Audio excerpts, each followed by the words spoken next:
My name is Nora. I'm 24. I live in a small attic apartment in Montreal above a bakery that fills the stairwell with the smell of fresh croissants every morning at 6.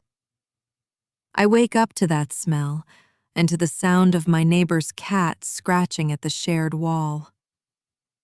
I work part-time at a used bookstore on Saint Laurent and spend the rest of my time writing short stories no one has read yet, except my best friend Camille. I never believed in love at first sight. I thought it was something invented by people who sell candles and greeting cards. I had dated before, 3 serious relationships, a handful of flings. They all ended the same way. Slow fade, polite texts that became shorter, then silence. I told myself I was fine with it. I liked being alone. I liked my routines. I liked the way my life fit neatly inside the hours of the day without anyone else spilling into them. Then came Luca. He walked into the bookstore on a rainy Thursday in October. Dark hair wet from the downpour, glasses fogged, carrying a canvas bag that looked heavy. He asked for a copy of The Bell Jar. I pointed him to the back shelf. He came back 5 minutes later, empty-handed. "You don't have it?" I checked the system. We didn't. He sighed, not dramatically, just quietly disappointed.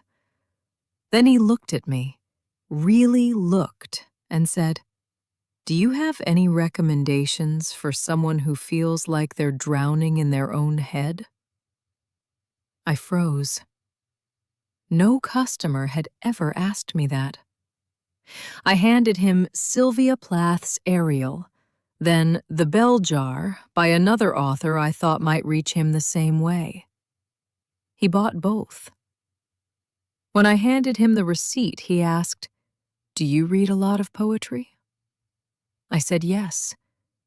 He smiled, small, crooked, like he wasn't sure he was allowed to. "Maybe I'll come back and ask for more." He did come back. 3 days later.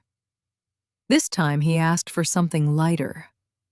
I gave him The Poet X by Elizabeth Acevedo. He returned the next week and told me which lines had stayed with him. We started talking. Not long conversations, just a few minutes at the counter between customers. He told me he was studying architecture at McGill, that he drew buildings but sometimes felt like he was designing cages for himself. I told him I wrote stories because real life felt too unpredictable. He laughed softly and said, "Maybe that's why we need both." Weeks passed. He started coming in even when he didn't need a book. He'd browse for an hour, then buy something small, a postcard, a bookmark, and stand at the counter while I closed up. One evening, the owner had already left. Rain hammered the windows.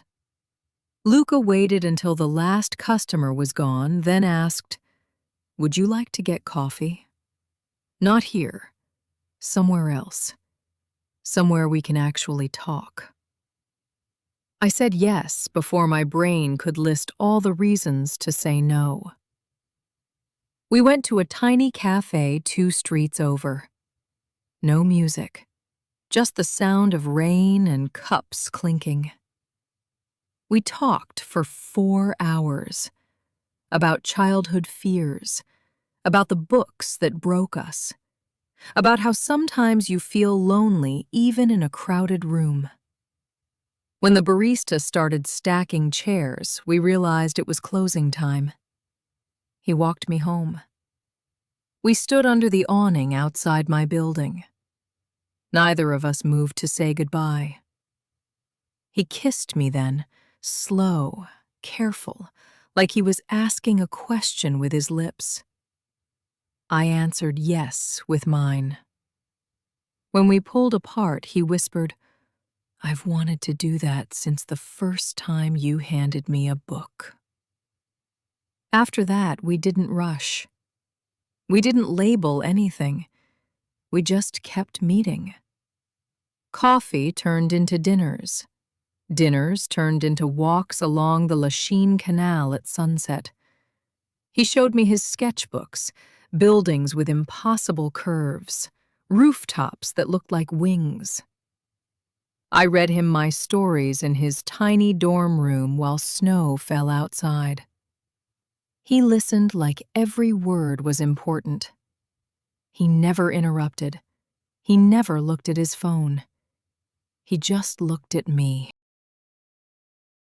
One night in December, we were walking back from a holiday market, snow on our eyelashes, our hands inside the same mittens. He stopped under a street lamp and said, "Nora, I need to tell you something before I lose my nerve."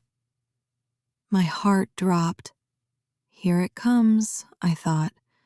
The part where he says he's not ready, or he's leaving, or he's not sure. Instead, he said, "I'm falling in love with you. Not the idea of you, not the version I wish you were. You. The way you talk too fast when you're excited about a book, the way you bite your lip when you're nervous, the way you still believe stories can save people.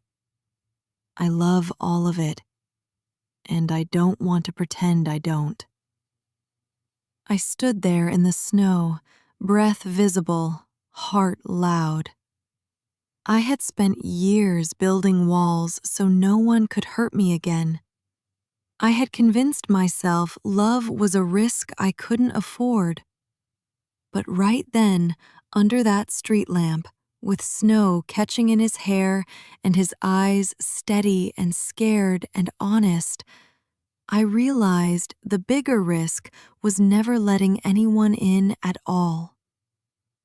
"I love you too," I whispered.